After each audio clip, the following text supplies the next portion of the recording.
Turabaramukije twongera tubaha ikaze muri ano makuru y'ikirundi twabateguriye, mudukundire duhere kuri izi ngingo nkuru ziyagize. Umuriro wiyadukije uhitana inzu y'uburiro hamwe n'inzu badandarizamwo amarori biherereye kw'ibarabara ryitiriwe Uprona mu gisagara ca Bujumbura. Harabaye ibintu vyahindutse mu gisata ca mukerarugendo nk'uko bivugwa na bamwe bakorera muri ico gisata. Ido nido yandi makuru ni mukanye sasa.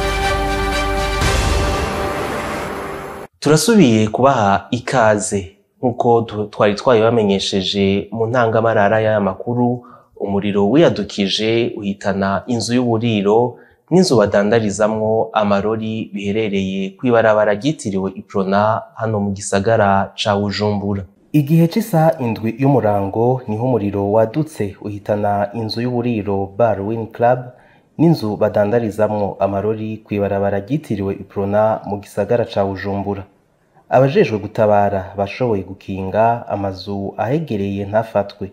Bamwe bakaba bariko barasohora ivyo bafise mu nzu.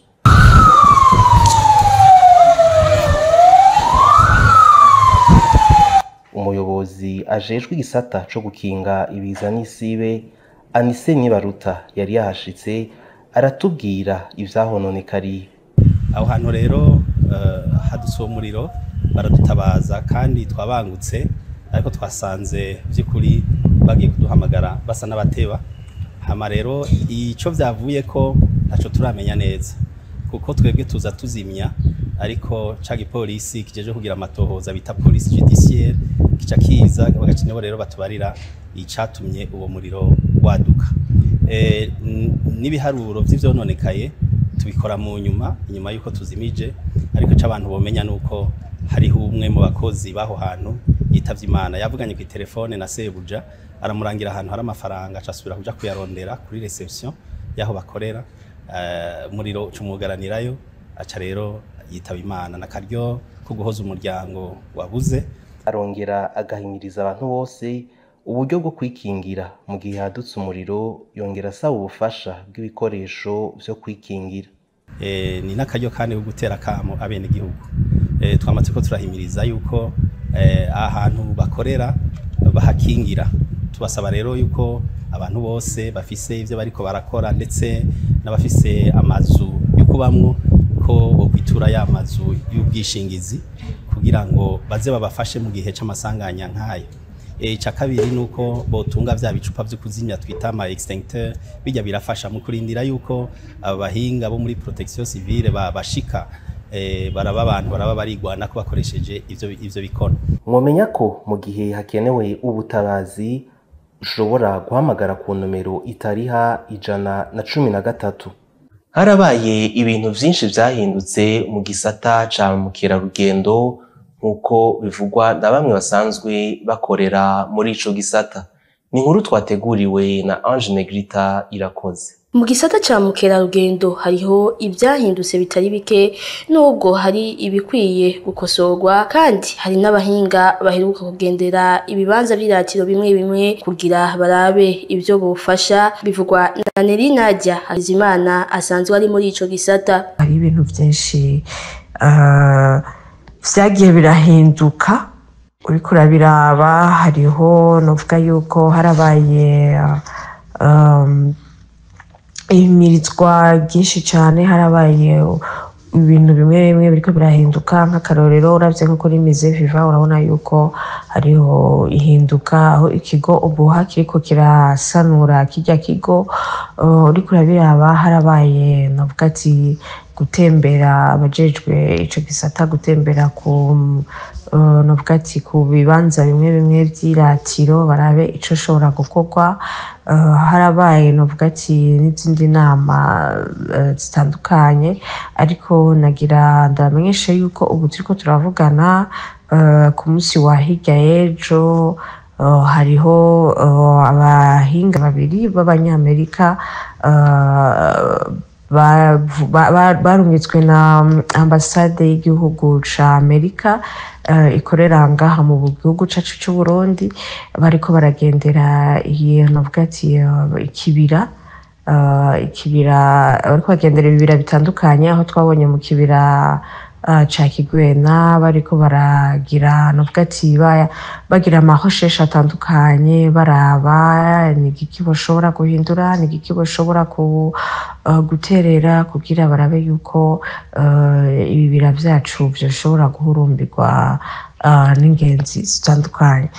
Uko turiko turavugana uno munsi novuga yuko ari umunsi uhambaye cane aho natwe abakora mu gisata cigenga secteur privé turiko turagerageza kugira turabe yuko hohindurwa ibintu bitandukanye ariko mugabo apana mu majambo nko mu bikorwa cane. Jado Nkuruziza nawe nyene aravuga ko ico gisata kiriko kiranagurwa ku rugero rwiza na cane cane mu gusukura igisagara. Murazi ko nyene cubahiro mukuru w'igihugu yabanje gutera akamu kw'abanyagisagara bwa mbere imbere yuko kwakira ingenzi yuko bobanza gusukura aho babaye aho baherereye n'aho bakorera. Murabizi ko nawe nyene yafashe iya mbere kugira yiteho ivyerekeye isuku ngaha mu gisagara kuvyerekeye nk'amasi touristique ahantu benshi abantu bakunda kugenda kuruhukira canke gutembera kugira barabe ivyiza vy'igihugu c'u Burundi. Murabizi yuko uno munsi naho nyene hasukuye hasa neza kandi abantu benshi na cane cane bo ngaha mu gisagara ca Bujumbura bariko bitaho kuduga kugira barabe ivyiza vy'igihugu catwibarutse. Uno munsi tuko turaronka abashitsi benshi bava hanze baza ntibagiye abarundi baba hanze uno munsi bariko baraza ku bwinshi kugira barabe ivyiza vy'igihugu cabibarutse. Novuga yuko ibikorwa ni vyinshi kandi ni vyiza kandi n'ibindi vyinshi biriko birahinduka. Ivyo biruko mu gihe kwigenekerezo rya 27 na 28 ruhumu uyu mwaka habaye inama rukokoma y'abari mu gisata ca mukerarugendo yo kwiga uko conagurwa kandi kuri wa 27 Nyakanga hakaba ari umunsi mpuzamakungu wahariwe ba mukerarugendo. Abagendesha imiduga yunguruza abantu muri rusangi mu gisagara ca Bujumbura basaba ko bokongererezwa igitoro bahabwa kuko iritiro 50 bahabwa ari zike cane. Inkuru twateguriwe na Alain Loris Ndongozi. Abagendesha imodoka zunguruza abantu mu rusangi mu gisagara ca Bujumbura ntibashimishwa n'ingingo guhabwa amaritiro 50 y'igitoro ku mastation aho babwirwa ko ico gitoro gitegezwa gukwirana n'amaturu 15. Twagiye gusanga mu bisanzwe abagiye kuvyumvira nta vyigwa binini babigizemwo kubera imodoka birashobora kuba zifise ubwoko bumwe ariko zitanywa kumwe kubera nk'ubu ugiye kuraba nyinshi muri aya makwasiteri y'amasisirendre atwara abantu 35 usanga arere turi nuhera kuri 4 rero maze kunwera kuri 4 ayo maturu 15 begzija usanga ari amoyenne 60 litres. Mugatumba wonyene kuva mugatumvile Gatumba ukamuharura 15 tours amaturu 15 kwituru imwe y'Agatumba ni 5 litres. Eski akora gute amaturu 15? Imodoka zose zoba zifise 50 litres uzozirabe zikorera ku Cibitoke Kanyoni, zikorera Kamenge, zikorera ku Musaga, zikorera mu Kibenga, harahandi dashobora kugenda. Basaba leta ko yosubiramo iyo ngingo kugira iborohereze mu kazi kabo. Nk'uko bagize iyi systeme bariko baragira ubunya yo kwarohisira imiduga, twebwe twasaba yuko boza baraduha nk'ilitiro zishika 60 canke 65 kubera kwireserva canke bagasubira ijya systeme ya kera tugiye kupomo bakatwuzuriza bagashaka bakatubwira ati uko tubujurije ejo muzosubira kunywa inyuma y'imisi 2.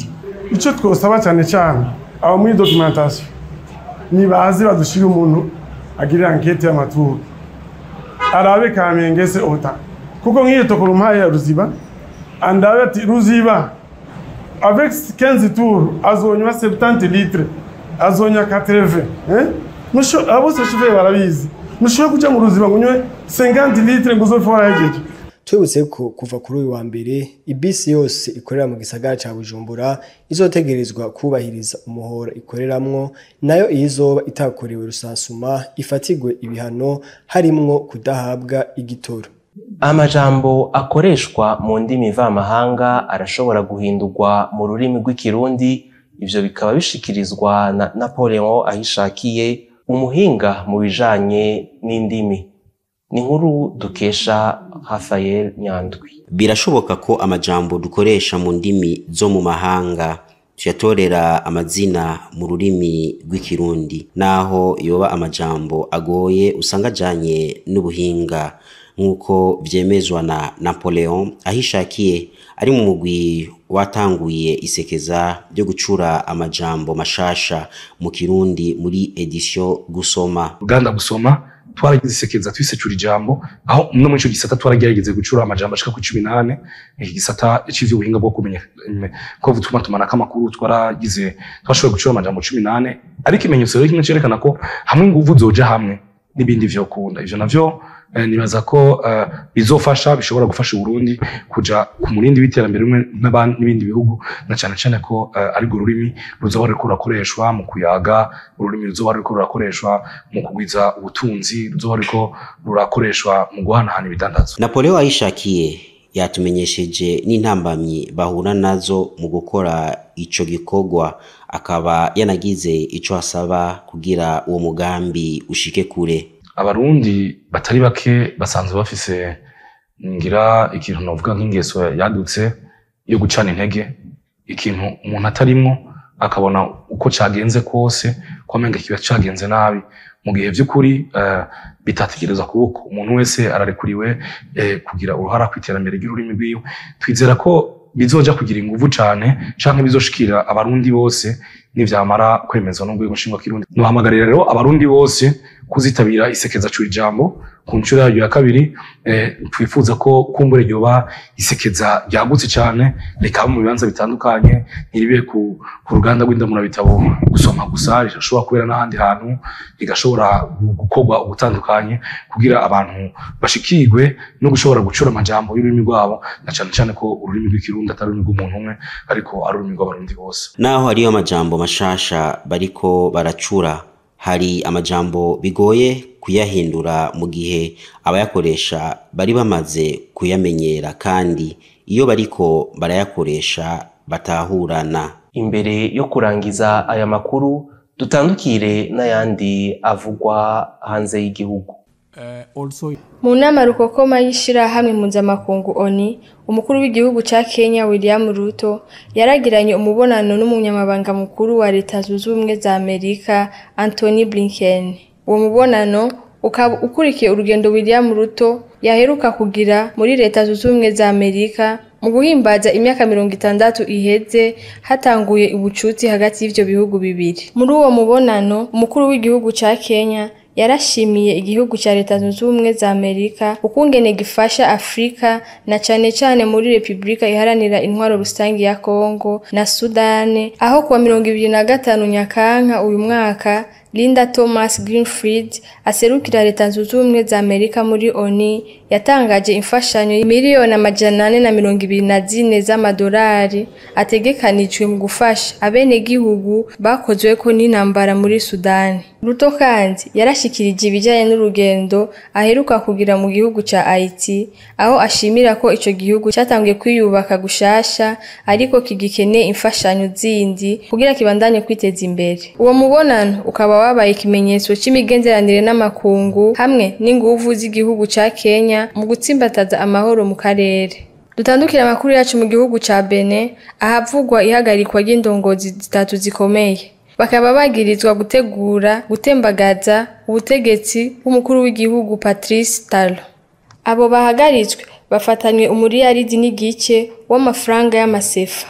Nkuko bivugwa n'ubutunganye bwa Benin, abo bagabo batatu aribo Oswald Omiki, Olivier Boko n'intwazangabo ikomeye mu gisirikare Jimon Dieudonné ngo bariko barategura gutembagaza ico gihugu kuri uyu wa gatanu. Ababuranira Olivier Boko bagasaba ko yorekugwa kuko ifatwa giwe ririko rirahonyanga amategeko y'ico gihugu. Gushika ubu Patrice Talon narashira habona ushobora kuzokwitoza mu kibanza c'umukuru w'igihugu mu gihe kiringo ciwe ca kabiri kizorangira mu mwaka wa 2026. Ni kuri iyi nkuru duciye turangiriza ko amakuru twari twabateguriye. Dushimire mwebwe mwese mubandanya kudukurikirana, mubandanye mugira ibihe vyiza aho muherereye hose.